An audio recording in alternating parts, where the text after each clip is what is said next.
Жалпы мен өзім осы елордамызды өзім қатты жақсы көремін. Мен осы жаққа келіп шыны керек Тұрсынбек болдым. Осы жаққа келіп өзім жолым таптым. Осы жаққа келіп өзім жарым таптым. Өзім отбасым таптым. Ұл қыздарым бар, Аллаға шүкір. Барлығымыз өзіміз солай келдік 2000 жылдары.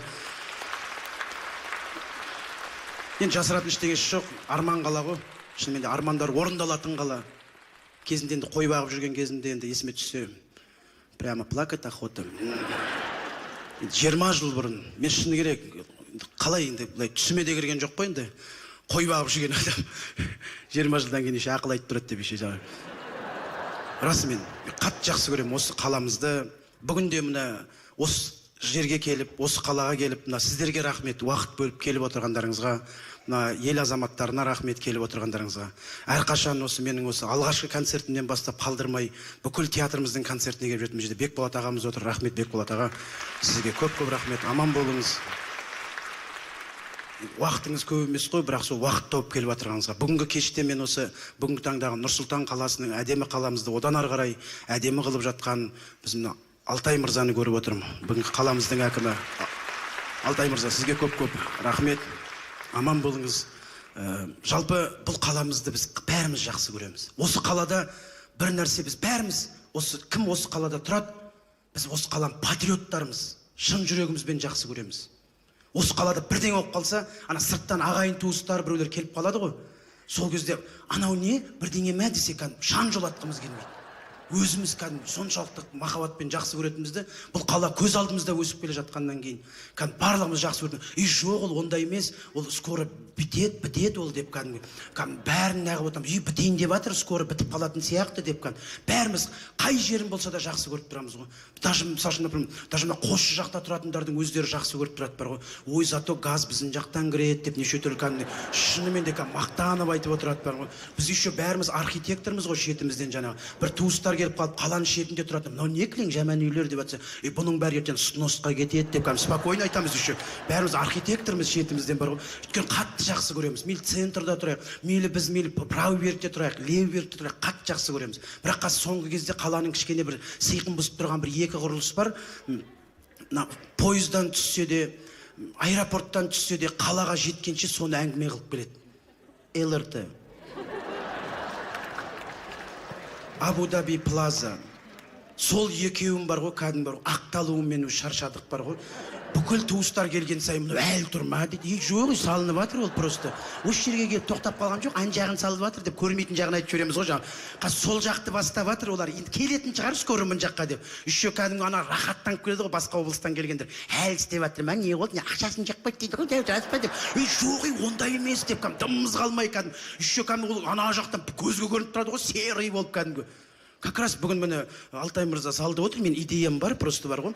Пока салынғанша деймін да, бүйтіп тұрмай кішкене мен өзім ойлаймын да, мысалы үшін қазір мынау ғой енді қазір бұлай тұр ғой енді бәрі көзге кәдімгідей көрініп тұр енді бар ғой. Мынаны баннермен жаба алмайсың енді бар ғой, тем более. Абу Дабиді басқа үй болса баннермен жауып қоятын еді құрсын. Абу Дабиға баннер жетпейді енді, ана төбесіне адам шыға алмайтын шығар. Мына ЛРТ-ны айтамын да, енді уақытша салынатын шығар. Негізі жақсы ғимарат, бітсе қаланың сәнін келтіріп тұрады, екеуі бар ғой. Алдағы уақытта мен ойлаймын, үстіне бетон қойып, хотя бы осылай қылып қойып, бір жол салып қойсақ қой деймін да, жаңағы. Жол салып қойсақ, платный қылып қой керек, өз ақшасын шығарып береді. Біз платный жақсы көреміз негізі. Анан үстіне кәдім бар ғой, вокзалдан қалаға дейін, аэропорттан қалаға дейін вообще светофор қоймаса бар ғой, барлық осының үстіне шығып кетіп, Қабанбайдың бойында машина қалмай қалады наоборот.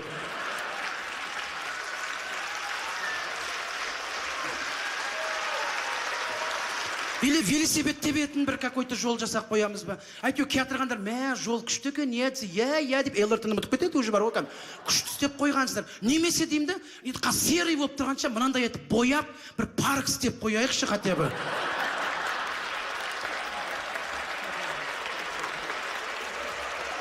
Фонарлар ілемізді, уақытша лавочка қойып қоямыз. Еще художниктар отырғызып қояйық, сурет салып отырсын. Музыка күшті болып кәдім бар ғой. Сырттан келгендер сұрайды ғой, мынау не ұп-бұзын болып тұрған десе айтамыз. Арбат дейміз, мақтанып. Арбат қандай керемет. Айналаса тал егіп қояйық. Жоқ, ЛРТ бастағанда үстіне рельс салып қояды, зато астында парк қалады. Қандай күшті деймін де, пойыздың өтіп кеткен қараймыз отырған. менің ойымша. Или міне былай істеп қояйық. Міне әдемі, қандай керемет, жаңа жыл келе жатыр. Хотя бы оформлять етіп қояйық деймін да. Мен оформление қандай күшті деп таңғалып қалады ғой. Жаңа жылға деген дайындық қандай күшті. Наурыз болғанда өрнектер қойып қояйық. Тәуелсіздік күніне жалау іліп қояйық. Ең болмағанда өзінің бір ақшасын шығарып тұру үшін бір хотя бы мынандай бар ғой, бір рекламный щиттер іліп қояйық та үстіне.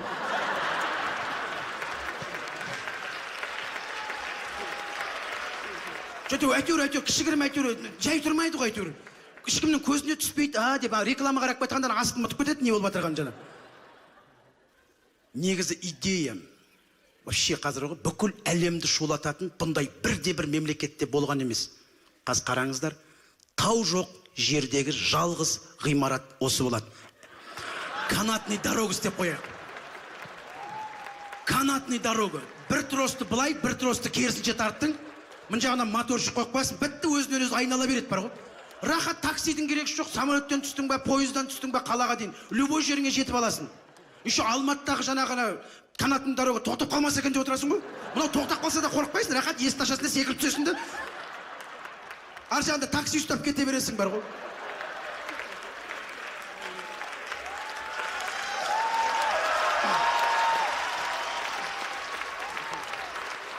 Рахат қысы жазы вообще күшті, экономичный вообще, подумайте десең.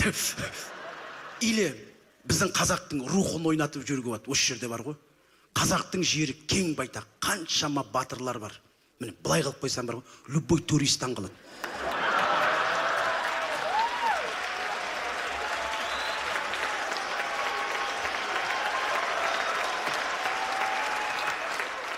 Қазақтың батырлары қаншама батыр бар, әлі ескерткіші жоқ.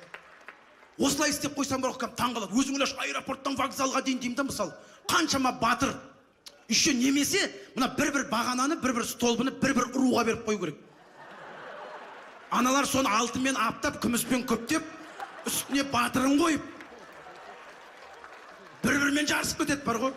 ЛРТ жайына қалады, осы жақсы болды тоқтап қалған деп жаңа. Кәдімгі бар ғой, шынымен бір-бір ұруға беріп қойсаң, көз көріш, Қыпшақ, Найман, жаңағы Арғын бар, Байбақты бар, жаңағы Адай бар, таға беріп қойсаң, еще олар бір-бірімен таласады, кәдімгі бар ғой. Мына қаланың ішінен алғысы келіп, шет жаққа кетіп қалмайық деп. Еще ай сайын налог төлетсем бар ғой, мына кеткен ақшаны спокойно шығарып алуға болады. Екі есе. Давай ортадан алайық, ана Қабанбайдың бойынан, Сығанақтан алайық. Ана аэропорт жақта қалып қойдық қой, ұят қой аналардан деп. Кейбір ұрулар кепті, бізге ана бағана жетпей қалды столбы. Біз не істейміз деп. Вот соларға айту керек. Өздерің ана старый вокзал қарай салып алыңдар десең, еще сол жаққа жол салып алуға болады бар ғой.